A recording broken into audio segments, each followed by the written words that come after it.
52절까지 저 여러분이 한 구절씩 교대를 읽겠습니다. 그런데 예수께서 아직 말씀하고 계실 때 12제자 가운데 하나인 유다가 곧 왔다. 대제사장들과 율법학자들과 장로들이 보낸 무리가 칼과 몽둥이를 들고 그와 함께 왔다. 그런데 예수를 넘겨줄 자가 그들에게 신호를 짜주기를 내가 입을 맞추는 사람이 바로 그 사람이니 그를 잡아서 단단히 끌고 가시오 하고 말해 놓았다. 유다가 와서 예수께로 곧 다가가서 랍비님 하고 말하고서 입을 맞추었다. 그러자 그들은 예수께 손을 대어 잡았다. 그런데 곁에 서 있던 이들 가운데서 어느 한 사람이 칼을 빼어 대제사장의 종을 내리쳐서 그 귀를 잘라버렸다. 예수께서 그들에게 말씀하셨다.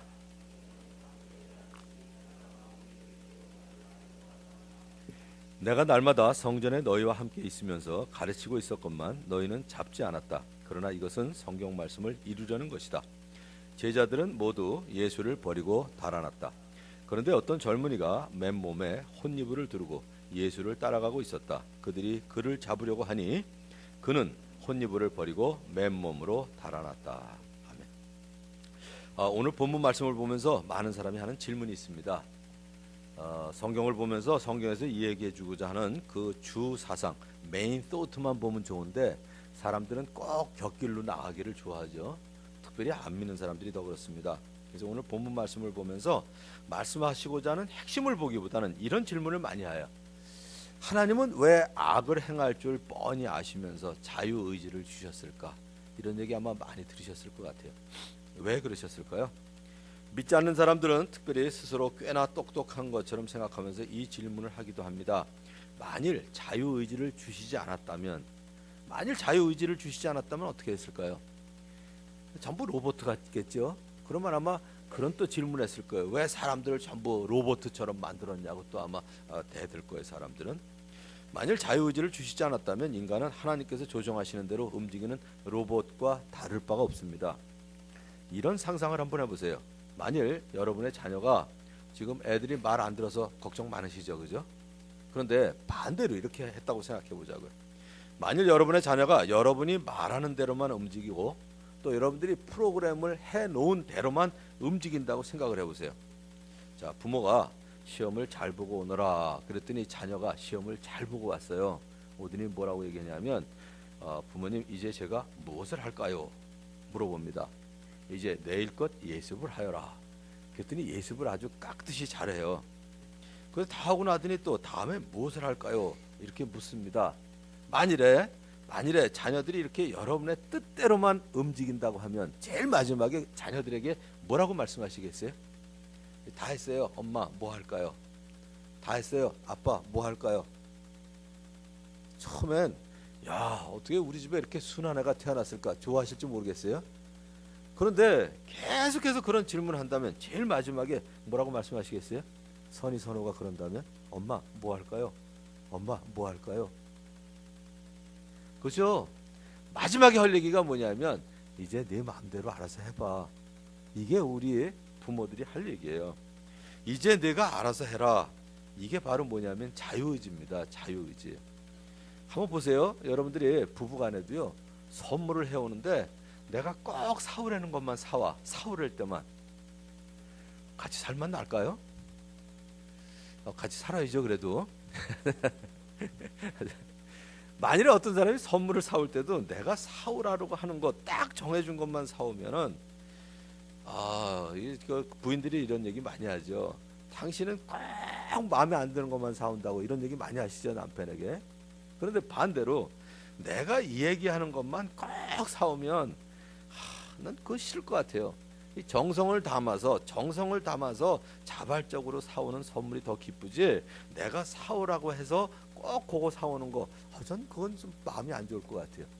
정성스럽게 나를 생각해서 이렇게 좀 자발적으로 사오는 선물이 더 기쁘기 마련입니다. 하나님은 인간이 스스로 행동할 수 있도록 자유의지를 주셨습니다. 그 자유의지를 가지고 사람은 하나님의 법을 따를 수도 있고 죄의 법을 따를 수도 있습니다. 그게 자유의지예요. 하나님은 심지어 하나님을 배반할 것을 뻔히 아시면서 배반당할 것을 감수하시면서까지 인간에게 자유의지를 주셨습니다. 뿐만 아니라 인간이 스스로 지은 죄로 말미암아 받아야 할 고통을 대신 받고 겪어야 할 슬픔을 대신 겪으셨습니다. 이거하고는 뭐 비교도 안 되는 일이지만 저희 지금 첫째 며느리가 둘째 애를 낳고 우리 집에 와서 같이 살고 있거든요. 첫째 애가 36개월입니다. 남자입니다. 대강 상상이 되시죠? 낳으면 수줍어서 그렇지만 집에서는 걔도 남자예요. 매일같이 아무튼 뭐가 부러져요. 집에 들어가면 제 책상에 뭐가 꼭 얹혀 있어요. 부러진 거는 할아버지가 고쳐주는 걸로 알고 제 책상에 꼭 갖다 놓거든요. 경찰차 백미러 부러지고요. 리모컨 스프링 나가고요. 뭐 나가고 매일같이 아무튼 부러져요. 그걸 고쳐주면서 제가 알아요. 왜냐하면 자유롭게 놀도록 자유의지를 저도 줬거든요. 하나님 닮아서. 보나마나 이거 며칠 안 가서 부러질 거다 이거 뻔히 알면서도 다 고쳐줍니다.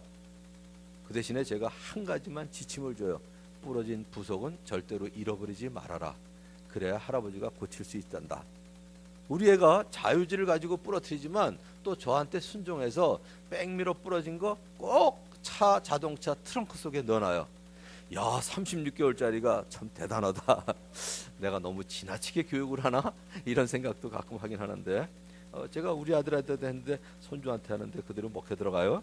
그런데 어쨌든 애가 부러뜨릴 걸 뻔히 알면서도 아무튼 남자애라 남자답게 놀기를 저는 원해요. 그거 안 부러지게 꼭 해놓고 그거 왜 안 갖고 노니? 할아버지 부러질까 봐요.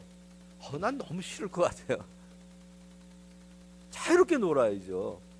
자유롭게 놀아야 돼요. 그리고 제가 각오하고 있는 건 뭐냐면 부러지면 또 고쳐줘야지.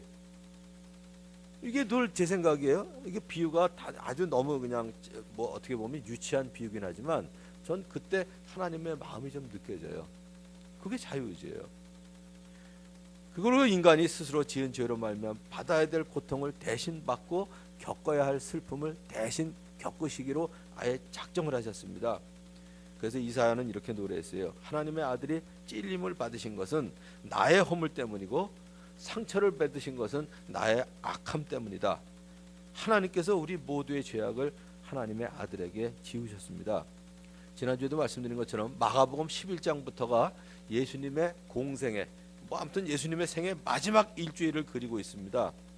예수님께서 제자들과 함께 마지막 만찬을 하시고 겟세마네 동산에서 기도하셨습니다. 아빠, 아버지, 내 아버지시죠? 아버지께서는 모든 일을 하실 수 있으시니 내게서 이 잔을 거두어 주십시오. 그러나 내 뜻대로 하지 마시고 아버지의 뜻대로 하여 주십시오. 예수님은 감정적으로 이 고통스럽고 몇 주 전에도 말씀드렸지만 저는 예수님이 십자가 지신 게 고통만 생각했는데 나는 수치가 더 싫으셨을 것 같아요. 수치스러운 게. 왜냐하면 당시에 로마 사람들은 십자가형도 처하지 않았고요.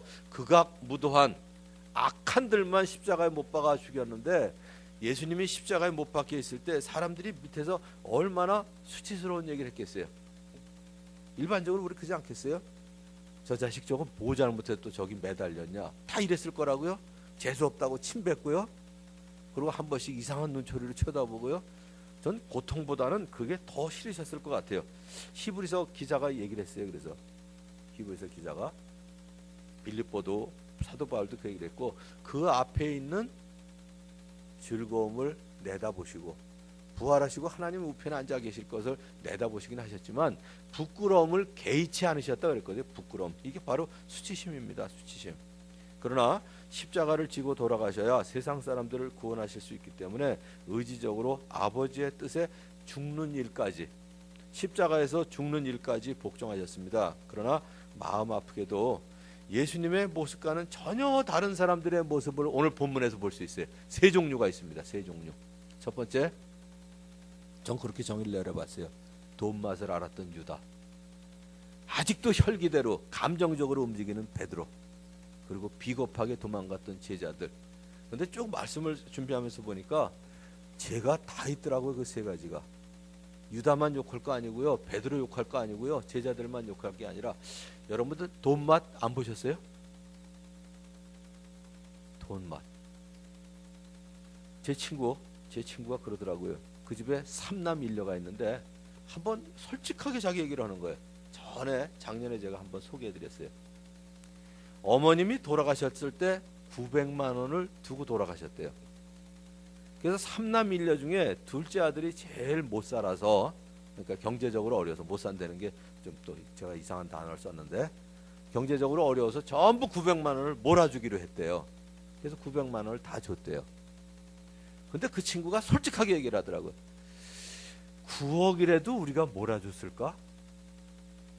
안 그랬을 것 같아요. 여러분 어떠세요? 어머니 아버지가 900만 원 남겨놓으시면 한 형제에게 밀어줄 수 있을까요? 그 정도는 되죠, 그죠? 소은 형제, 그죠? 9억이면 조금 중간까지 할까요? 9천만 원이면 그 정도는 할 수 있을 것 같아. 9억이면 다 밀어줄 수 있을까요? 옆에 있는 와이프가 고개를 저도 9억이면 생각이 9천만 원까지는 내가 할 것 같은데 9억이면 저도 흔들릴 것 같아요. 90억은 더 말할 것도 없죠. 절대로 못 밀어주죠. 이 사람은 다 아닌 것 같고 초연한 것 같아도요, 돈의 액수가 다를 뿐이지 돈에는 장사가 없어요. 돈 맛봤죠. 여러분들 감정적으로 안 움직이세요? 늘 논리적이신가요? 합리적이고? 혈기라는 게 혈기, 그래서 그렇지, 혈기가 뭐냐면 감정적으로 움직이는 거죠. 뭐 감정적으로 비겁할 때 없으신가요? 많죠. 그래서 오늘 세 종류의 사람 한번 살펴보겠습니다. 이 사건을 두고 예수님이 예수님을 넘겨준 유다를 보면서 역시 자주 들었던 질문이 있어요. 뻔하죠? 유다가 배반하여 예수님을 팔아넘길 것을 예수님께서 알고 계셨을까? 이 질문이에요. 알고 계셨을까요? 예수님이 모르실 리가 없죠. 모르실 리가 없죠. 근데 그 다음 질문이에요. 그렇다면 왜 그런 사람을 제자로 삼으셨을까? 이거예요. 왜 그런 사람을 제자로 삼으셨을까? 저는 학생들을 데리고 이렇게 신앙훈련 한다고 같이 오랫동안, 결혼하기 전에 오랫동안 살아봤었고요. 또 저희 집에도 청년들을 데리고 여러 차례 살아봤기 때문에 조금은 제가 이해하겠어요. 저는 이 질문에 대해서. 제가 데리고 살았던 청년들 중에 꼭 마음에 들고 헌신할 사람만 데리고 살질 않았거든요. 분명히 아닌 친구들도 데리고 살았어요. 혹시나 변할까 해서. 저희 집에 청년들 데리고 살 때는 정말 주님 앞에 헌신했으면 하는 마음을 데리고 살았지만 쟤는 아닌 것 같다, 이런 마음이 드는 게 있었어요. 드는 사람들이. 그럼에도 불구하고 그래도 끝까지 한번 해보고 싶어서 데리고 산 적이 있거든요. 전 이 마음이 조금 이해가 돼요. 당연히 예수님 분명히 알고 계셨겠죠. 그럼에도 불구하고 어찌하든 유다에게 회개할 기회를 저는 주셨다고 봅니다. 제자들과 함께 음식을 잡수셨어요. 그런데 이렇게 얘기하셨어요. 여러분들이 유다라고 생각을 하자고요. 팔기로 작정했어. 근데 예수님이 같이 식사하면서 이렇게 얘기하세요. 내가 진정으로 너에게 말한다. 너희 가운데 한 사람, 곧 나와 함께 먹고 있는 사람이 나를 넘겨줄 것이다. 제가 만일에 예수님을 팔아넘기려고 하는데 예수님이 이 얘기를 하시면요, 갑자기 꿈찔했을 것 같아요. 아시나? 이것 때문에. 이 말씀은 내가 모를 줄 아니? 누가 나를 배반하여 팔아먹을 줄 다 알고 있다? 지금 그렇게 얘기하신 게 아니거든요. 저는 지난주에 말씀 아침에 큐티하면서 이제까지 그렇게 읽었는데도 느끼지 못했던 그걸 느끼고 계속 감동이 있었어요. 뭐냐면 예수님이 너무나 고통스러워서 같은 기도 제목으로 3번씩이나 나가서 기도하시는데 제자들 자고 있었거든요. 여러분 같으면 제자들한테 뭐라고 그러셨을 것 같아요? 전 그랬을 것 같아요. 야, 잠이 오냐? 잠이 오냐? 이 얘기를 하면 내가 제자들 입장이라면 저 마음은 안 그래요. 저 그랬을 것 같아요. 예수님한테 꼭 그렇게 말씀하셔야 돼요? 더 실제적인 예를 들어보자고요. 내일이 시험이야. 근데 애들이 자요. 그런 일이 많죠. 그거 뭐라 그러세요? 너 내일 시험 보내 맞니? 이 얘기를 하면 애들이 어떤 느낌을 가질까요? 정말 제가 내일 시험이군요. 그리고 벌떡 일어나서 시험 준비할까요? 꼭 그렇게 빈정대야 돼요? 이러고 일어나고 싶은 마음까지 다 없어져요. 그런데 만일에 엄마 아빠가 이렇게 얘기했다고 치자고요. 앞으로 그러셨으면 좋겠어요. 아유 졸리구나. 마음은 안 그런데 자꾸 눈꺼풀이 내려오지. 이러면 난 일어나고 싶을 것 같아요. 그래서 예수님이 얘기하신 게 그런 느낌으로 다가오니까 지난주에 지금까지 제가 얼마나 좋은지. 마음은 안 그런데 졸리구나. 이게 마음에는 원이로되 육신이 약하구나. 이렇게 얘기하신 것 같아요. 너무 좋더라고요. 지금도 참아야 되는데 지난주에 많이 울었어요. 예수님이 꼭 그러신 것 같아요. 야 지금 잠이 오냐? 이러면 아예 그냥 그런 마음까지도 없었던 사람으로 이렇게 치부해버리는 게 되는데, 예수님이 마음은 안 그런데 잠이 많이 오지? 이렇게 얘기하시는 예수님을 느끼니까 너무 좋은 거예요. 그래서 제가 반성을 했어요. 나도 애들 시험 보거나 뭐 할 때 꼭 열받잖아요. 그러니까 이제 감정적으로 자꾸 얘기하는 거예요. 조금 빈정거리는 투로. 야 내일 시험 보래 맞아나? 그래가지고 애들 마음까지. 아니 세상에 내일 시험인데 오늘 졸리고 싶은 애가 어디 있겠어요. 하고 싶죠. 하고 싶은데 그 마음은 우리가 알아줘야 될 것 같아요. 오늘 예수님이 유다에게 얘기하신 것도요, 내가 모를 줄 아니? 누가 나를 배반해 팔아먹을 줄을 다 알고 있다 이렇게 얘기하신 게 아니고, 이 유다에게 회개할 기회를 주신 것 같아요. 회개할 기회를. 열둘 가운데 하나로서 나와 함께 같은 대접에 빵을 적시고 있는 사람이다. 그 순간에 아마 유다가 이러고 있었을 거예요.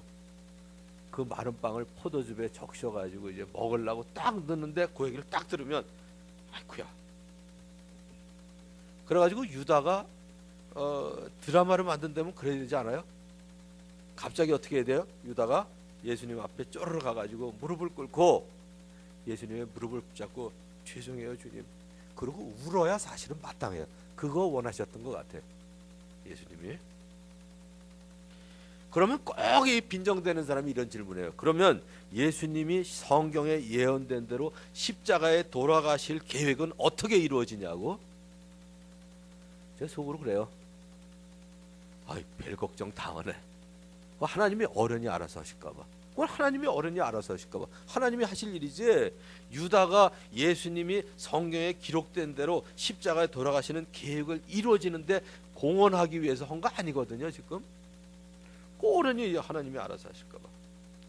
겟세마네 동산에서 기도하신 후에 예수님께서 제자들에게 말씀하고 계실 때 12제자 가운데 하나인 유다와 함께 대제사장들과 율법학자들과 장로들이 보낸 무리들, 군사도 있죠. 로마 군인도 칼과 몽둥이를 들고 왔습니다. 유다는 예수님께로 다가가서 랍비님 하고 다가가서 입을 맞췄어요. 참 뻔뻔스럽죠. 이게 지금 신호거든요. 군호라고 이렇게 설명이 됐는데, 그러면 바로 그 사람이니까 그 사람을 잡아라. 지금 이제 다 짜고 하는 거예요. 그러자 이제 사람들이 예수님께 손을 대어서 잡았습니다. 참 예수님 마음이 얼마나 아프셨을까. 지난주에 말씀 준비하면서 계속 그 생각을 했어요. 예수님 마음이 얼마나 아프셨을까. 3년 동안이나 예수님과 함께 했던 사람이 어떻게 돈 몇 푼에, 그것도 많이 받은 것도 아니에요. 은 30잎이면 그 당시 노예값이었거든요. 노예값 하나 받고 스승을 판다. 이건 말이 안 되죠. 그래서 요한이 요한복음에 보면 유다에 대해서 이렇게 얘기해요. 그는 도둑이어서 돈자루를 맡아가지고 있으면서 거기에 든 것을 훔쳐내곤 하였기 때문이다. 이렇게 기록했습니다. 평소에 회계를 돈을 맡고 있으면서 제자들도 눈치챌 정도로 돈을 빼돌린 것 같아요. 그래서 300데나리온이나 되는 그 나드, 값비싼 향유를 예수님 머리에 부었을 때 그러잖아요. 그거 가난한 사람한테 나누지 그걸 왜 그러냐고. 300데나리온이면 한 데나리온이 하루 품삯이니까 300데나리온이면 65일은 공휴일이라고 치고요. 1년 연봉이에요. 그러니까 지금으로 치자면 그 3천만 원이나 되는 거를 어떻게 가난한 사람한테 나눠주지 허비하냐. 사실 그 여인은 거룩한 허비를 한 거죠. 근데 속셈이 따로 있는 거예요. 이 회계니까 자기가 맡고 있으면 3천만 원 갖고 있으면 얼마쯤 띄워 먹었을까요? 적어도 300 내지 600만 원은 떼어먹은 거예요. 평소에 하던 짓대로. 그게 이제 아까운 거예요. 그게 3살 버릇 80까지 간다는 말도 있는데, 결국 돈 맛을 잊지 못한 유다, 예수님을 노예값에 해당되는 은 30잎을 받고 스승을 팔았습니다. 차동엽이라는 사람, 아마 아시는 분 아실 터인데, 잊혀진 질문이라는 책에서 발췌해서 발췌해서 이제 한 가지 소개하려고 그래요. 여러분들 그 목회서신에도 써놨으니까 오늘은 저 쳐다보시고요, 나중에 그 목회서신 읽어보시고요. 이게 뭐냐면, 우리나라에서 아무튼 제일 돈이 많았던 분으로 알려진 이병철 회장님이 세상 떠나기 전 늘 자기 마음속에 가지고 있던 24가지를 아주 곱게 쓰셨어요. 지구의 종말은 오는가? 왜 두 집 건너 교회가 이렇게 많은데 세상에 악이 없어지질 않는가? 그 다음에 부자가 천국에 들어가기가 약대가 바늘기 들어가는 것보다 어렵다고 했는데, 부자는 돈이 많은 것은 꼭 죄인가? 이런 질문부터 시작해서 아무튼 24가지 질문하셨는데 결국 대답을 못 들으시고 한 달밖에 안 돼서 돌아가셨어요. 돌고 돌다가 차동엽이라는 분에게 그 질문이 들어갔고, 그 질문에 대해서 답을 쓰신 분이에요. 조금 아쉽긴 해요. 제 학교 후배고 같은 선교단체에 있었는데 나중에 신부가 됐어요. 그래서 이제 신부 입장에서 쓴 건데, 이 내용은 여러분들이 들어보실 만해요. 이렇게 얘기했어요. 유다의 슬픔을 이렇게 묵상해 본다. 나는 죄인입니다. 유다는 뉘우치며 고백했다. 그리고 이제 장로들 앞에 가서 한 거죠. 중간중간 제가 톤은 좀 짧게 설명을. 없었던 일로 합시다. 그건 본의가 아니었습니다. 유다는 은전 30잎을 그들에게 돌려주었다. 그들이 거절하자 유다는 절망하였다. 그리고 유다는 차라리 태어나지 않았더라면 더 좋았을 비극의 주인공이 되었다. 유다의 죽음은 애처롭다. 유다의 잘못은 배반보다도 자책에 있었다. 그는 자아의 늪에 갇혀 있었다. 그는 문제를 스스로 해결하려 했다. 그의 죽음은 스스로가 초래한 비운이었다. 유다의 눈물은 그래서 더욱 처연하다. 너무 실감나게 써놓은 글이어서 제가 여러분들에게 제가 이상 표현을 못할 것 같아서 인용해서 말씀드렸어요. 스스로가 맞은 비운이에요. 스스로가 초래한 비운, 스스로가 초래한 거. 그 문제를 스스로 해결하려 했거든요. 근데 그 다음 이제 읽으시면 여러분들이 이해가 되세요. 그 다음에 이제 이런 글을 썼습니다. 이 글을 읽으면서 짐작하였겠지만 우리의 출발점, 신은 왜 악인을 만들었는가는 물음의 답은 인간이 지닌 자유의지에 있습니다. 하나님께서는 처음 유다를 부를 때부터 그가 스스로 목숨을 끊을 때까지 시종일관 그에게 자유를 허락하였습니다. 유다는 자신의 가치관과 노선에 따라 그때그때 자신의 결정을 내렸습니다. 이분이 쓴 얘기 그대로 쓸게요. 제가 쓰는 단어는 아닌데, 삥땅치기도, 배반도, 후회도, 자책도, 급기야 절망도 자신의 자유가 선택하는 대로 취했을 뿐입니다. 그런데 베드로는 달랐습니다. 예수님의 죽음 앞에서 3번 배반한 이후 그는 크게 뉘우쳤습니다. 이후 그는 모든 자유를 반납하고 하나님 처분대로 살았습니다. 그는 자기 심판의 눈물 넘어 회개의 눈물을 흘렸고, 벌이 아닌 자비의 하나님을 바라보았고, 피해 밭으로가 아니라 기회의 벌판으로 향했습니다. 베드로와 유다의 차이를 아주 극명하게 보여주는 그런 그 말들이에요. 자, 이제 두 번째 베드로에 대한 이야기를 한번 보겠습니다. 유다와 베드로의 예만 보아도 사람은 생각의 방향을 어디에 두느냐에 따라서 그 결과가 아주 극심하게 달라진다는 사실을 우리는 알 수 있습니다. 전 그런 생각을 해봤어요. 지난주에 베드로도 예수님에게 쓴뿌리를 내릴 수 있는 기회가 사실 많았어요. 유다처럼 예수님에게 나쁜 감정을 가질 수 있는 기회가 많이 있었습니다. 베드로가 예수님에 대해서 선생님은 살아계신 하나님의 아들 그리스도십니다 라고 고백했을 때 예수님이 그에게 말씀하셨거든요. 너는 베드로다, 반석이다. 나는 이 반석 위에다가 내 교회를 세우겠다 라고 칭찬을 하시고 약속을 하셨습니다. 그런데 바로 뒤에 예수님이 얘기하셨어요. 내가 장로들과 대제사장들과 율법학자들에게 많은 고난을 받고 죽임을 당해야 하고 사흘째 되는 날에 살아나야 한다는 것을 제자들에게 말씀하기 시작하셨어요. 그런데 사흘째 되는 날 부활할 거에 대해서 초점을 맞춘 게 아니라 이 베드로가 고난을 받고 죽는다, 여기에 이제 초점을 맞춘 거예요. 그러니까 베드로가 어떻게 했어요? 그럼 우리 뭐가 되는 거예요? 아마 이 심정이었을 거예요. 우리 다 버리고 주님 하나 믿고 따르는데 주님이 돌아가시면 우리 뭐가 되는 거예요? 그러니까 옷까지 끌어당기면서 이제 대들었어요. 성경에 대들었다고 그랬어요. 주님 안 됩니다. 절대로 이런 일이 주님께 일어나서는 안 됩니다. 그러니까 예수님이 뭐라고 하셨어요? 사탄아 내 뒤로 물러가라. 물론 베드로 보고 사탄이라고 그런 건 아니죠. 베드로 속에 악한 생각을 집어넣은 사탄을 지금 꾸짖으신 건데, 사탄아 내 뒤로 물러가라. 너는 나에게 걸림돌이다. 너는 하나님의 일을 생각하지 않고 사람의 일만 생각하는구나. 이렇게 말씀하셨습니다. 전 그런 생각을 해봤어요. 베드로 얼마든지 악한 마음을 품을 수 있겠더라고요. 이런 거예요. 아, 예수님도 참 사람들 앞에서 꼭 이렇게 망신을 시켜야 돼요? 조금 아까 너는 반석이다 하실 때는 문제고, 그리고 내 딴에는 예수님 생각해서 한 얘기인데 꼭 걸림돌이라고 그러고 사탄은 불러. 아, 참 너무하시네. 이러고 삐칠 수 있었어요. 그러지 않았을까요? 또 마가가 말한 여기 어느 한 사람을 요한은 시몬 베드로라고 명확하게 얘기하는데, 베드로가 칼 가지고 있었습니다. 그 당시에 칼 많이 가지고 다녔어요. 특별히 열심당원들이 꼭 칼을 가지고 다녔거든요. 근데 그걸 빼서 대제사장의 종을 쳐서 오른쪽 귀를 잘라버렸어요.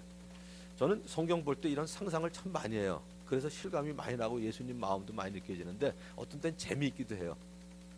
딱 쳤는데 오른쪽 귀가 잘렸어. 만일에 여러분들이 베드로면 딱 보고선 오른쪽 귀를 잘랐을까요? 아니죠. 지금 감정으로 치니까 그냥 내리치죠. 자, 옥환이 형제, 내가 쳤어. 피해봐요. 하나, 둘, 셋. 좀 이상하네. 뭐 이래? 아, 옆에 사람이 있어서 그렇구나. 일반적으로는요, 이렇게 하는 게 아니라 대개 오른손 제비들은 이래요. 그러니까 오른쪽이 잘라진 거예요? 그러니까 이게 잘라지죠. 그냥 내리치는데 피하니까 오른쪽 귀가 잘라진 것 같아. 그냥 상상해 본 거예요, 제가. 그래서 대제사장의 종, 여기 이제 다른 복음서에는 이제 말고라고 나오는데, 이름이 말고, 종을 쳐서 오른쪽 귀를 잘라버렸습니다. 그 종의 이름이 말고였는데 베드로에게 있었던 혈기가 작동을 한 거예요. 근데 그때 예수님께서 베드로에게 얘기하신 게 이게 뭐냐면, 그 칼을 칼집에 꽂아라. 칼을 쓰는 사람은 모두 칼로 망한다. 내가 베드로 같으면 또 마음 상했을 것 같아요. 뭐라고 마음 상했을까요? 나 그래도 선생님 보호하려고 칼을 뺀 건데 꼭 나를 망할 놈처럼 얘기하실 필요 있을까? 칼을 쓰는 사람은 칼로 망한다. 마지막 얘기만 들으면요, 넌 망할 놈. 이 얘기만 들려가지고 좀 그럴 것 같아요. 그러면서 꼭 그렇게까지 얘기하실 필요는 없는데 하고 삐칠 수도 있었어요. 그 다음에 예수님은 그만두어라 하시고 누가복음에 보면 그 사람의 귀를 만져서 낫게 해주셨거든요. 사실 저는 여기서 예수님께서 귀를 만져서 고쳐주신 게 큰 은혜 같아요. 한번 상상을 해보자고요.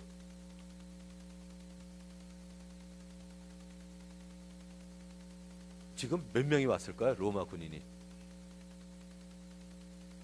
자, 대략 상상. 우리 찬양인도 하신 문상 찬양자. 대략 50명. 대개 이게 우리의 생각이에요. 한 30명 내지 50명? 비유가 좀 기분이 안 좋긴 한데, 유병헌 잡기 위해서 금수산 갈 때 경찰 몇 명 떴어요? 그 추종자들 때문에 엄청 떴어요. 버스 장난 아니에요. 지금 예수님에게 무슨 일이 있었냐면, 바로 전에 예루살렘 입성하실 때 사람들이 호산나 그러면서 옷을 피고요, 생나무 가지를 갖다 깔고요, 그랬거든요. 근데 잡으러 와요. 근데 50명이 올까요? 저는 그거 상상만 해봐도, 여기 뭐라 그랬냐면, 우리 세 번역에는 부대장 이렇게 나왔는데 천부장이 떴어요. 사실은 천부장이 뜨면 몇 명이 떠요? 1000명이죠. 난 그게 정상 같아요. 예수님 따르는 무리가 그렇게 많아. 거기다가 뭐예요? 6월절 전이에요. 그래서 세계 각처에서 있던 사람들이 예루살렘에 지금 모였다고요. 거기다 바로 앞에 호산나 하면서 그 많은 사람들이, 뭐 소꿉장난처럼 한 7, 80명 되는 사람이 호산나 그러면서 길에 깐 거 아니거든요. 엄청 많은 사람이 따르는데 거기 50명 떠가지고 큰일 날라고요. 천부장이 뜰 때는 1000명이 떠요. 천부장이 뜰 때는 그 밑에 또 백부장이 있었을 거라고요. 제가 보기에는 그냥 상상해봐도 1000여 명이 뜹니다. 겟세마네 가면요 그 정도 뜰만해요. 거기 나중에 이제 성지순례를 가보시면. 그런데 그 상황에서 베드로가 칼로 쳤어요. 난 제자들 심정이 조금 이해가 돼요. 쟤또 기계 그거 치면 어떡할까요? 순간적으로 저놈 잡어 이제 이렇게 되는 거예요. 상황이. 제자들 도망간 것도 조금 이해가 가요. 베드로가 칼만 안 뺐으면 그래도 조용히라도 있을 수 있었는데 만일에 거기에서 요새 유명한 사건이 있으니까 얘기해보자. 금수산에서 한 사람이 칼을 갖고 나와가지고 경찰을 찔렀어. 무슨 일이 생길까요? 갑자기 달라져요. 갑자기 어떻게 돼요? 이쪽은 완전히 그냥 두려움 가운데 사로잡히게 돼요. 금수산에 있는 추종자들은 갑자기 두려워지는 거예요. 그때 예수님이 그만둬라. 그리고 딱 고쳐주세요. 그래서 전 잠잠해진 것 같아요. 아니면 바로 덤벼들었을 거예요. 자, 베드로 예수님에 대한 사랑 때문에 칼을 빼었다고 주장할 것입니다. 그러나 그것이 하나님의 뜻은 아니었어요. 아버지께서 나에게 주신 이 잔을 내가 어찌 마시지 않겠느냐는 것이 예수님의 마음이었습니다. 하나님의 뜻보다는 여전히 혈기로 행동하는 베드로를 보시면서 얼마나 마음이 아프셨을까 이 상상을 해봤어요. 사람들의 죄값을 대신 치르시기 위해서 인간으로 이 땅에 오신 예수님도 마음이 괴로우셨습니다. 오죽하면 내 마음이 근심에 쌓여 죽을 지경이다 하고 제자들에게 말씀하셨을까요? 그리고 땅에 엎드려서 하나님께 기도하시기를 될 수만 있으면 이 시간이 자기에게서 비껴가게 해달라고 하셨습니다. 아빠, 아버지, 할 수만 있으면, 될 수만 있으면, 그리고 모든 일을 하실 수 있으니까 내게서 이 잔을 거두어 주십시오 하고 기도하셨습니다. 이렇게 고통스럽고 수치스러운 십자가를 내가 왜 져야 합니까 하는 게 이게 주님의 마음이었거든요. 그래서 인간적으로 그리고 감정적으로 너무나 사람들이 사랑스러워서 십자가에 대신 돌아가신 것은 아니었습니다. 예수님은 다시 얘기하셨어요. 그러나 내 뜻대로 하지 마시고 아버지의 뜻대로 하여 주십시오 하고 기도하셨습니다. 그리고 사람들을 구원하시기 위해서 의지적으로 자기를 낮추시고 십자가에 죽기까지 하셨어요. 자, 이제 세 번째 사람입니다.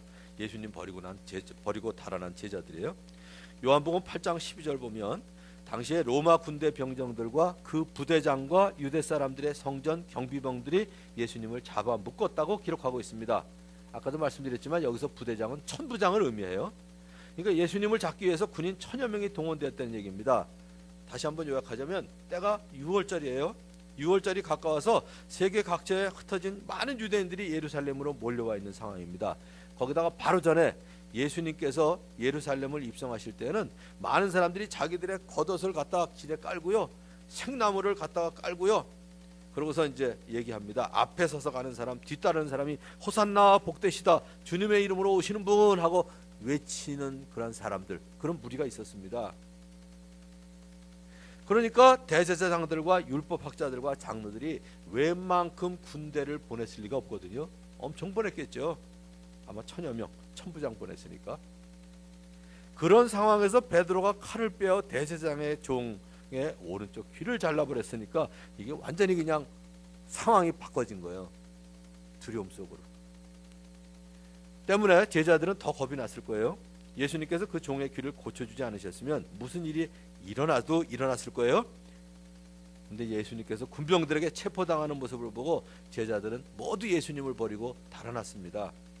어떤 젊은이는 맨몸에 혼이불을 두르고 예수님을 따라가고 있다가 잡힐 것 같으니까 혼이불까지 그냥 벗어버리고 그리고 도망갔어요. 아마 속옷만 입고 도망을 간 것 같아요. 3년이나 함께했던 제자들이 달아나선 모습을 보시면서 예수님은 얼마나 마음이 아프셨을까 다시 짐작을 해봤어요.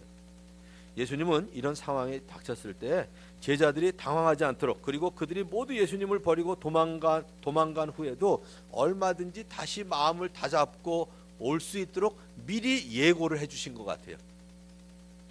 아마 예수님이 미리 이 예고를 하지 않으셨으면 제자들 다시 못 올 마음이죠. 뭐 그런 형편이죠. 그런데 예수님이 그렇게 얘기하셨어요. 너희가 모두 걸려서 넘어질 것이다. 이 걸려서 넘어질 것이다 이 얘기는 뭐냐면 다 나를 버리고 달아날 것이다 이 얘기거든요. 성경에 기록하기를 내가 목자를 칠 것이니 양떼가 흩어질 것이다 하였기 때문이다 이렇게 얘기하셨어요. 그때 베드로가 한 말이 있습니다. 모두가 걸려 넘어질지라도 나는 그렇지 않을 것입니다. 내가 선생님과 함께 죽는 한이 있을지라도 절대로 선생님을 모른다고 하지 않겠습니다. 이렇게 이제 베드로가 얘기하니까 나머지가 다 거들었거든요. 아 당연하죠. 저도 안 가요. 뭐 다 그랬겠죠. 근데 제자들은 모두 예수님을 버리고 달아났습니다. 자, 그런데 우리에게 위로의 말씀이 있어요. 왜 제자들이 이랬을까요? 저는 우리하고 이 제자들하고 두 가지 차이점이 있다고 봐요. 첫째는 아직 부활의 주님을 보지 못했습니다. 이 사람들은. 우리는 부활의 주님을 역사적으로 만나고 있죠. 개인적으로 만났고요. 또 한 가지 중요한 게 있어요. 성령님께서 우리 속에 내주하시기 전이에요. 십자가에 달려 돌아가시고 다 이루었다 하시고 그때 휘장이 찢어졌고요. 그 다음에 오순절 때 성령님이 오셨거든요. 우리 속에 내주하시고 구약시대는 내주하지 않으셨죠. 구약시대는 그냥 임하셨다가 우리가 불순종하면 떠나셨어요. 근데 지금은 우리 속에 내주하시거든요. 그래서 예수님을 따랐던 제자들은 성령의 능력이 아니라 자신들의 의지로 예수님을 따랐습니다. 그러나 예수님의 부활하신 모습을 본 제자들 그리고 성령님이 함께 하시는 삶을 살게 된 제자들 순교를 무릅쓰고 어디에서나 누구 앞에서나 주저함 없이 회개와 믿음을 전했습니다. 사도행전에 여러분들 잘 아시죠? 하지 마라 그랬더니 하나님 말씀 순종하는 것과 당신들 말 듣는 것 어느 것이 낫다고 생각하시오? 베드로가 그랬거든요. 도망가고 부인했던 베드로가 아니에요. 우리는 보고 들은 것을 말하지 않을 수 없다. 지금 그렇게 사도행전에 보면 얘기하고 있는데 성령님을 의지하고 성령님이 주시는 능력으로 사는 사람만이 승리할 수 있습니다. 바로 우리가 그 사람들이에요. 지금도 우리에게는 자유의지가 주어져 있습니다. 하나님의 뜻을 묻지 않으며 기도하지 않는 삶은 하나님으로부터 독립해서 자신의 자유의지에 의존하여 사는 것과 다를 바가 없습니다. 모든 문제를 스스로 해결하려고 하는 매우 위험한 생활 방식이에요. 이제 우리는 예수님의 부활의 증거도 가지고 있고요. 우리 안에는 성령님도 내주하십니다. 그래서 하나님의 뜻대로 살고 싶은 의욕도 주시고 그렇게 살 수 있는 능력도 주신다는 사실을 믿으시는 여러분 되시길 바랍니다. 우리 안에는 성령님도 내주하세요. 부활의 증거도 가지고 있어요. 우리는 우리의 자유의지를 사용해서 이제 하나님과 교제하고 하나님의 뜻을 물으며 우리 안에 거하시는 성령의 능력으로 사는 여러분들이 되시기를 우리 주님의 이름으로 축원합니다. 기도하겠습니다. 이제 오늘 들은 바 말씀 가지고 여러분들 마음속에 생각나게 해주시는 죄가 있다면 회개하시고요. 또 감사 제목이 있다면 주님 앞에 감사하는 기도, 또 새롭게 마음을 다짐하고 싶은 내용들이 있다면 주님 앞에 고백하는 1분간의 시간을 가진 후에 제가 기도하도록 하겠습니다. 1분간 기도하겠습니다. 하나님 아버지 감사합니다. 얼마나 마음이 아프셨을까. 저희들 마음속에 다시 되새겨보는 오늘 본문 말씀이 되게 하여 주시옵소서. 아버지 하나님, 우리가 유다, 베드로 그리고 도망갔던 제자들을 살펴봤지만 여전히 돈에 흔들리고 나보다 좀 낮게 사는 사람들에게 비교의식을 가지는 그러한 마음들이 유다의 마음이 우리 속에도 있습니다. 아니 내 속에도 있습니다. 여전히 감정적으로 혈기로 움직이는 그 마음이 베드로의 마음이 제 속에도 있습니다. 또 여차하면 나 유리한 대로 튀고자 하는 비겁한 마음도 있습니다. 아버지 하나님, 그러나 우리에게 부활의 증거를 보여주시고 또 성령님께서 우리 안에 내주하셔서 하나님의 뜻대로 살고 싶은 의욕도 주시고 그렇게 살 수 있는 능력도 주신 하나님 감사합니다. 아버지 하나님, 주님께서 우리에게 은혜로 주신 그 자유의지를 가지고 하나님의 뜻에 늘 순종하며 성령님의 인도하심을 받는 삶을 살도록 인도하여 주시옵소서. 예수님의 이름으로 기도합니다. 아멘.